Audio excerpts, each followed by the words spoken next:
ഇനിയിപ്പോൾ ഒരു വർഷം കൂടെ കാത്തിരിക്കണം. ഞാൻ വേഴാമ്പലിനെ പോലെ കാത്തിരിക്കുന്ന ഒരാളാണ് കേട്ടോ. കാരണം എൻ്റെ പിള്ളേർ എനിക്ക് ജീവിതം, എൻ്റെ ചേച്ചി എനിക്ക് ഇവിടെ ഉണ്ട്, അവർക്കറിയാം. നമ്മളിങ്ങനെ എന്താ പറയുക, എനിക്ക് രണ്ട് കുടുംബം ഞാൻ പറയുന്നത്, എൻ്റെ ഭർത്താവും മക്കളും ഉൾക്കൊള്ളുന്ന കുടുംബം, രണ്ടാമത് എൻ്റെ സർലേന്ദ്ര മക്കളും ഞാനും ഉൾക്കൊള്ളുന്ന കുടുംബം. പക്ഷെ എനിക്ക് തോന്നി കുറച്ചുകൂടെ ഞാൻ കൂടുതൽ ഇമ്പോർട്ടൻസ് ഇവർക്കാണ്. കാരണം എന്താ അറിയോ, ഞാനൊരു അമ്മയെ നിലയിൽ ഏറ്റവും കൂടുതൽ സന്തോഷിക്കുന്നത് ഈ ഇവരുടെ കൂടെ നിൽക്കുമ്പോൾ. കാരണം ഇവരെന്നെ ചേർത്ത് പിടിക്കുന്നവരെ എന്നുവെച്ചാൽ എൻ്റെ മക്കളൊന്ന് ചേർത്ത് പിടിക്കാറൊക്കെ തന്നെയുണ്ട്. പക്ഷെ അതിനേക്കാൾ ഉപരി എനിക്ക് തോന്നി ഇവരെ. കാരണം എനിക്ക് ഇവരെ പൂർണ്ണമായിട്ട് വഴക്കുപറയാം. നമ്മുടെ സ്വന്തം മക്കൾ, നമ്മളുണ്ടല്ലോ ജനിപ്പിച്ച മക്കളോട് ഒരു പരിധി വരെ പറയാൻ പറ്റത്തുള്ളൂ. അത് അമ്മമാർക്ക് അറിയാം. അപ്പോഴേക്കും പിന്നെ വലിയ പ്രശ്നമായിരിക്കും. പിന്നെ യുവാനക്കുട്ടി, എനിക്ക് ഒത്തിരി ആഗ്രഹം. എൻ്റെ പേരക്കുട്ടി നന്നായിട്ട് പാടുന്ന കുട്ടിയാണ്. പേരക്കുട്ടി നന്നായിട്ട് പാടും, നന്നായി ഡാൻസ് ചെയ്യും. പക്ഷെ എനിക്ക് അവിടെ നിന്ന് സ്വതന്ത്രമായിട്ട് കിട്ടാറില്ല. അപ്പൊ ആ ഒരു വിഷം മുഴുവൻ ഞാൻ തീർക്കുന്നത് യുവാനയിലൂടെയാണ്. യുവാൻ അതുപോലെ നന്നായിട്ട് എൻ്റെ കുഞ്ഞായിട്ട് തന്നെ എൻ്റെ കൂടെ നിൽപ്പുണ്ട്. യുവാനെ കൊച്ചേ, എന്തൊരു ഭയങ്കര സന്തോഷം. പിന്നെ ഇനി ആരെങ്കിലും വിട്ടുവിട്ടെന്ന് അറിഞ്ഞൂടാ. ഇപ്പൊ എന്താ ഇപ്പോഴും ഇവിടെ നമ്മുടെ കഥാപ്രസംഗം ആദ്യമല്ലേ, കഥാപ്രസംഗം പ്രത്യേക ഒരു അഭിനന്ദനം കൊടുക്കണം. കാരണം നമ്മൾ കുറേ കാലത്തിന് ശേഷമാണ് കഥാപ്രസംഗം കേൾക്കുന്നത്.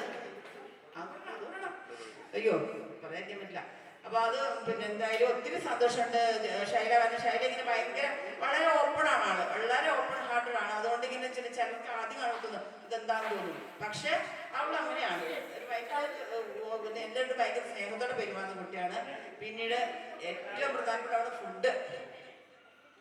ഫുഡ് എനിക്ക് ശരിക്കും പറഞ്ഞാണല്ലോ, ഞാൻ കൽപ്പറ്റ തന്നെ ഏർപ്പാട് ചെയ്യാനാണ് ആഗ്രഹിച്ചിരുന്നത്. പക്ഷെ കൽപ്പറ്റ ഏർപ്പാട് ചെയ്യുമ്പോൾ ഗോപി എന്നോട് പറഞ്ഞു, ഇവിടെ ചില അങ്ങോട്ടും ഇങ്ങോട്ടും ഇങ്ങനെ എന്താണ് പാർട്ടിക്കാരെ ഇടപെടുന്ന ചില പ്രശ്നമൊക്കെ ഉണ്ട്, അതുകൊണ്ട് ഇവിടുന്ന് വേണ്ട എന്ന് പറയും. അപ്പം ഞങ്ങൾ എന്ത് വെച്ചു, ഞാനിപ്പോൾ നോക്കി. അപ്പോൾ എനിക്കൊരു ബിരിയാണി ചേട്ടനുണ്ട്, അങ്ങനെ ഞങ്ങൾ വിളിക്കാം കേട്ടോ. എൻ്റെ സ്റ്റുഡൻറ്റിൻ്റെ അച്ഛനാണ്. അപ്പോൾ ആ ചേട്ടനോട് പറഞ്ഞപ്പോൾ ആലോചിച്ച് നോക്കുമ്പോൾ അവിടെ നിന്നാണ് ഭക്ഷണം ഇവിടെ എത്തിയത്. അവിടെ നിന്ന് ഭക്ഷണം എവിടെ എത്തിയപ്പോൾ ഞാൻ പറഞ്ഞു, ഇങ്ങനെയൊക്കെ സാഹചര്യമാണ്, എങ്ങനെയെങ്കിലും ചെയ്തു തരുന്നു പറഞ്ഞു. കാരണം എനിക്കത് വിശ്വാസമാണ്. ഭക്ഷണം എങ്ങനെ ഉണ്ടായിരുന്നു? അല്ല കുഴപ്പമില്ല, ഓക്കെ താങ്ക് യു. അതാണ് ഏറ്റവും വലിയ ആ മനുഷ്യന് വേണ്ടത്. അവർ പൈസയ്ക്ക് വേണ്ടി കുറേ കാണിക്കുന്നതല്ല, പക്ഷെ അവർ ചെയ്യുന്നത് നല്ലതാണ്. ഇന്നലെ കുറച്ച് ദിവസമായി ചേട്ടൻ പക്കത്തില്ല ഞാൻ. പിന്നെ എന്തോ എനിക്കറിയില്ല, ഞാൻ വലിയ ആളോ ഒന്നും ആയിട്ടല്ല, പക്ഷെ ഞാൻ എന്ത് പ്രവൃത്തി ചെയ്യുമ്പോഴും ഞാൻ ഈശ്വരനോട് പ്രാർത്ഥിക്കാറുണ്ട് എൻ്റെ കൂടെ ഉണ്ടാവിടെ അങ്ങനെ ഒക്കെ പറയാം. അപ്പൊ അങ്ങനെ ഒരു പ്രാർത്ഥന എനിക്ക് പണ്ടേ വരുന്നുണ്ട്. അതുകൊണ്ട് എൻ്റെ വിശ്വാസം എൻ്റെ സീതാദേവൻ എൻ്റെ കൂടെ ഉണ്ടെന്നാണ്. കാരണം ഞങ്ങൾ സീതാദേവിയുടെ മക്കളാണ്, വയനാട്ടുകാർ. അപ്പൊ ആ വിശ്വാസം എനിക്കുണ്ട്. അതുകൊണ്ട് അമ്മയാണ് കൈ പിടിച്ചിട്ടുള്ളത്. ഞാനെന്ന അമ്മയല്ല, നമ്മളൊന്നല്ല, പക്ഷെ സീതാദേവ കൈ പിടിച്ചുകൊണ്ടാണ് ഇത്രയും മനോഹരമായിട്ട് കാര്യങ്ങളൊക്കെ ചെയ്യാൻ പറ്റുന്നത്. സഹകരിച്ച് ഓരോരുത്തരോടും പ്രത്യേകം നന്ദി എടുത്തു പറയുകയല്ല, എങ്കിലും എൻ്റെ ഉള്ളിൽ അതേ സ്നേഹത്തോടെ ഉണ്ടാകും. പിന്നെ ഇന്നലെ ഞാൻ ഓർത്തുട്ടോ, നാളെ എല്ലാവരും ചീത്ത പറയുന്നൊക്കെ ഓർത്തോട്ടായിരുന്നേ.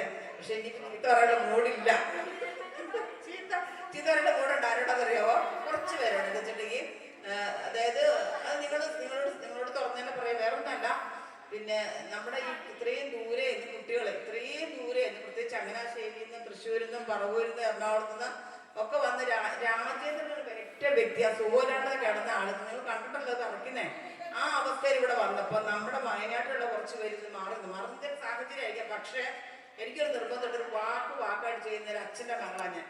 ഒരു വാക്ക് ചാച്ചന് വാക്ക് ഞാൻ അപ്പുറത്തേക്ക് പോകാൻ സമ്മതിക്കില്ല. ആ ദൃഷ്ടിയിലാണെന്ന് എനിക്കിവിടെ അതെനിക്ക് കിട്ടിയിട്ടുണ്ട്. അപ്പൊ അതൊരു സങ്കടമായി പോയി. കാരണം കുറേ പേര് തന്നെ വിളിച്ചിട്ട് പറയാം, അമ്മ അങ്ങ് ക്ഷമിച്ചേരുന്നിപ്പോ നമുക്കറിയാം. പക്ഷെ നമ്മുടെ ദൈവം ഒരുക്കി. ഇവിടെ നമ്മുടെ ചൂരൻവില നിവാസികളെല്ലാവരും ഓർക്കണം കേട്ടോ. കാരണം വെച്ചാൽ ഞാൻ നേരത്തെ ഗോപിയോട് പറഞ്ഞിരുന്നു നമുക്ക് ഭക്ഷണം അവർക്ക് കൊടുക്കണം. അപ്പൊ എത്ര പേരുണ്ടാവും നമുക്ക് അറിയത്തില്ല കൊച്ചെ. പിന്നെ ഇങ്ങനെ കുറേ വാങ്ങി വെക്കാനും, കാരണം ഇതെല്ലാം കൂലിപ്പണി എടുക്കുന്ന പിള്ളേരുടെ പൈസയാണ്. ഇതാരും സമ്പന്നല്ല. ഈ കുലിപ്പഴിക്കാൻ പിള്ളേരുടെ കയ്യിൽ നിന്ന് ഇങ്ങനെ മേടിക്കുന്ന പൈസ നമ്മൾ അനാവശ്യമായിട്ട് കളയാൻ പറ്റില്ല. എന്തെങ്കിലും ഞാൻ ഉള്ളിലുണ്ട് ആഗ്രഹിച്ച ഒരു കാര്യമാണ്, ദൈവമേ ഭക്ഷണം ബാക്കി വരണേ. കാരണം വെച്ചാൽ ഒരു നേരത്തെ ഭക്ഷണം അവർക്ക് കൊടുക്കാനായിട്ട് സാധിച്ചെങ്കിൽ അവരോട് ഒത്തിരി ഞാൻ അവരോട് നന്ദി പറയാണ്ട്. ഞാനവർ വന്ന് കാണുന്നതാണ്, അതിൽ കൂടാണ്ട് വന്ന് കാണും, അവരെ കാണാം. കാരണം അതല്ല അവർ പറഞ്ഞിട്ട് ശൈലിയാണ് പോയത് കൊടുക്കാൻ, അമ്പാടി കൊടുക്കണം. ഒരു മിനിറ്റ്.